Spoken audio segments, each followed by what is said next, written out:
Hello 12th class. आज के इस वीडियो में हम आपके क्वेश्चन बैंक में दी हुई ग्रामर के फिल इन द ब्लैंक्स समझेंगे।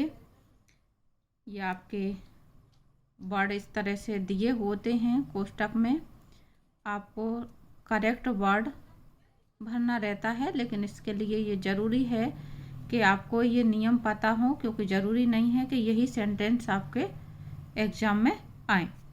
तो आपको थोड़ा सा समझ करके याद करना है, आंख बंद करके रटना नहीं है। पहला आपका शब्द दिया हुआ है I have seen places. Much और मैनी दोनों में से आपका क्या आएगा? ये फिल इन द ब्लैंक्स के बाद आए हुए शब्द पर निर्भर करेगा।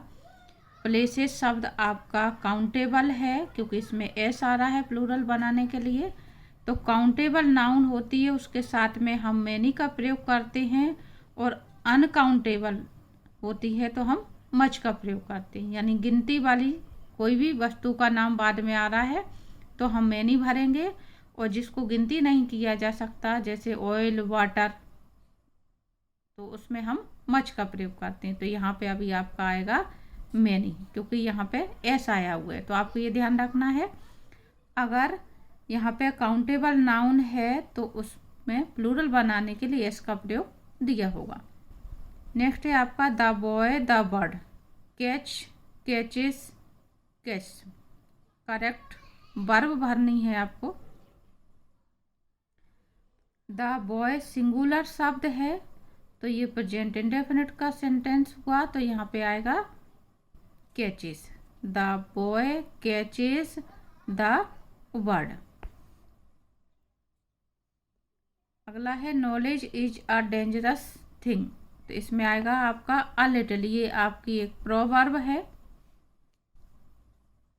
जिसको हिंदी में कहते हैं अधजल गगरी छलकत जाए, जो कहावत है इसको।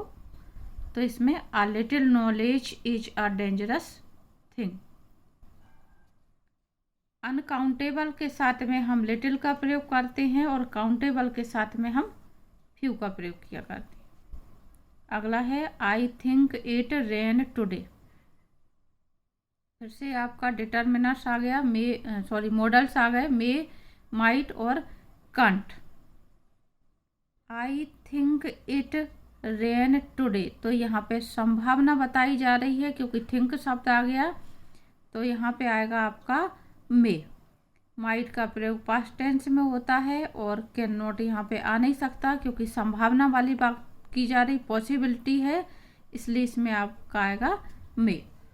यहाँ पे अगर थिंक शब्द आ जाता है, परहैप्स शब्द आ जाता है, तो आपको ध्यान रखना है पॉसिबिलिटी होती है, और टुडे से ये समझ में आ रहा है सेंटेंस आपका प्रेजेंट टेंस है, तो यहाँ पे आएगा आपका करेक्ट आंसर मे। नेक्स्ट है आपका there are precious books in the library.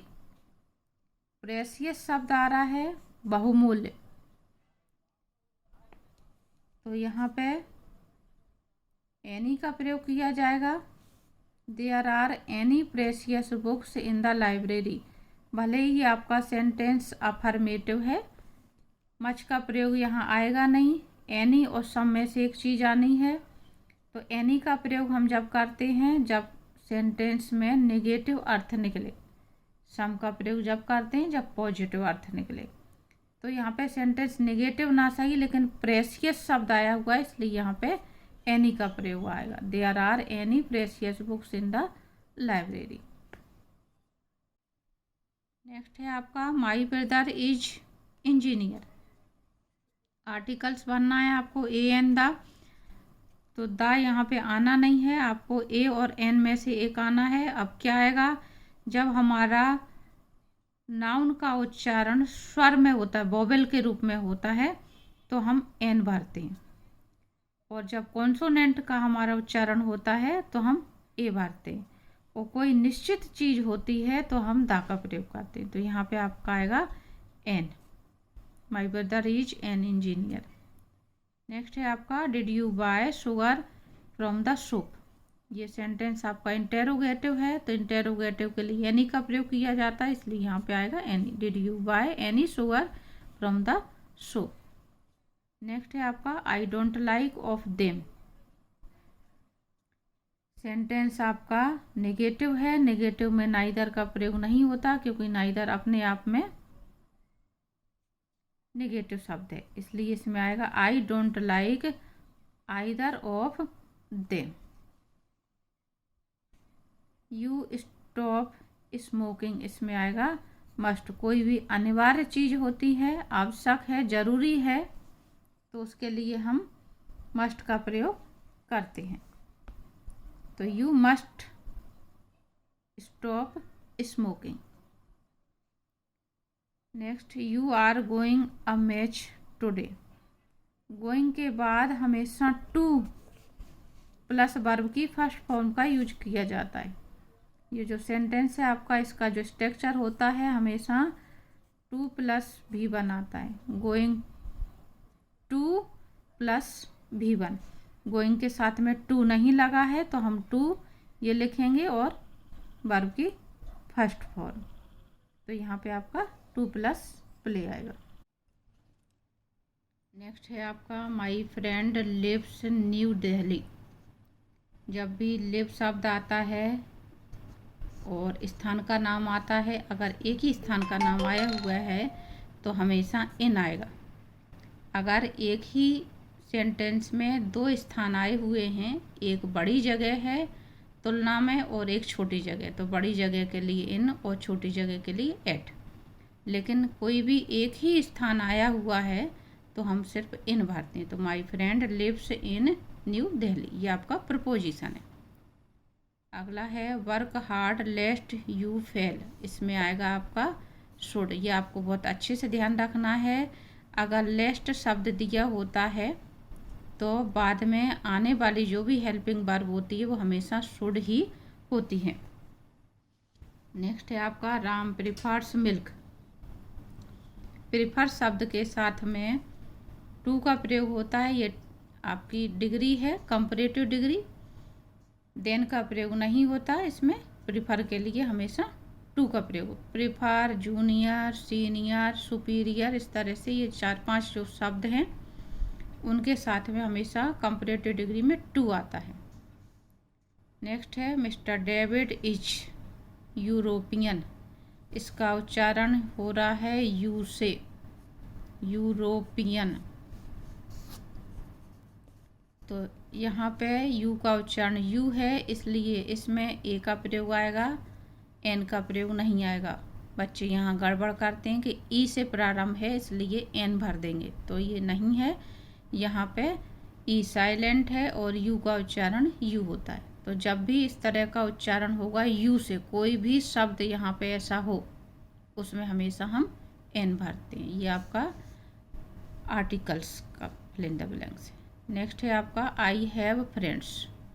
शुरू में मैंने बताया था यहाँ पे अगर एस लगा हुआ है नाउन के साथ में तो मैनी आएगा, many friends. Next, Ramayan is a sacred book. यहाँ पे आएगा आपका द। पवित्र ग्रंथों के नाम के आगे हमेशा द का प्रयोग किया जाता है, तो द रामायण होगा। नेक्स्ट है आपका my grand mother is hard. यहाँ पे आएगा ऑफ। हार्ड के साथ में ऑफ का यूज होता है, इसलिए यहाँ पे ऑफ आएगा।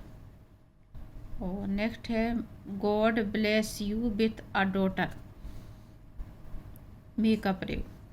ये जो एक्सक्लेमेशन का चिन्ह बना हुआ है, इस चिन्ह के साथ में हमेशा मे का प्रयोग होता है। आशीर्वाद देने के लिए, शुभकामना देने के लिए हमेशा मे का यूज होता है। तो may God bless you with a daughter, तो मे आएगा। इसमें कैन और कुड का यूज इन चीज़ों के लिए नहीं होता है। नेक्स्ट है आपका the building has falling, fallen और फॉल। यहाँ पे हैज हेल्पिंग वर्ब दी हुई है।